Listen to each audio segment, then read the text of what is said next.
कहना कभी हमें भी याद कर लिया करे, उसे कहना कभी हमें भी याद कर लिया करे। जिंदगी के कुछ लम्हे, जिंदगी के कुछ लम्हे हमारे भी नाम कर दिया करे। वो जो कहता है कि तुम मेरी रूह में बसते हो, वो जो कहता है कि तुम मेरी रूह में बसते हो। अपने दावे का कुछ तो भरम रख लिया करे, अपने दावे का कुछ तो भरम रख लिया करे।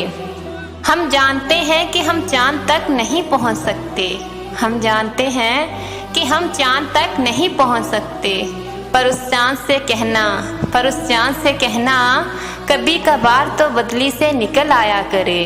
पर उस चांद से कहना कभी कभार तो बदली से निकल आया करे।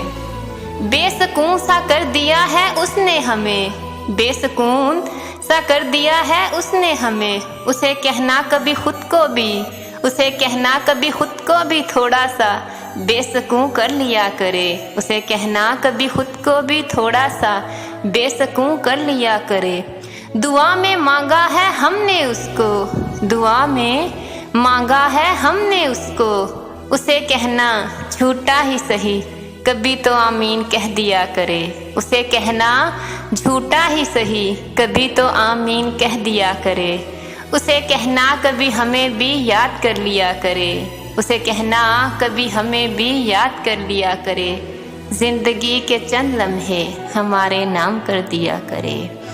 अगर आपका ताल्लुक पाकिस्तान से है, इंडिया से है, या आप किसी भी कंट्री से ताल्लुक रखते हैं, अगर आप मुझसे किसी टॉपिक पे पोएट्री लिखवाना चाहते हैं या किसी को डेडिकेट करवाना चाहते हैं तो नीचे कमेंट बॉक्स में अपना नाम और टॉपिक लिखिए। मेरे चैनल को सब्सक्राइब, लाइक और शेयर करना मत भूलिए। मिलते हैं नेक्स्ट वीडियो में नेक्स्ट पोएट्री के साथ। तब तक के लिए अल्लाह हाफिज़।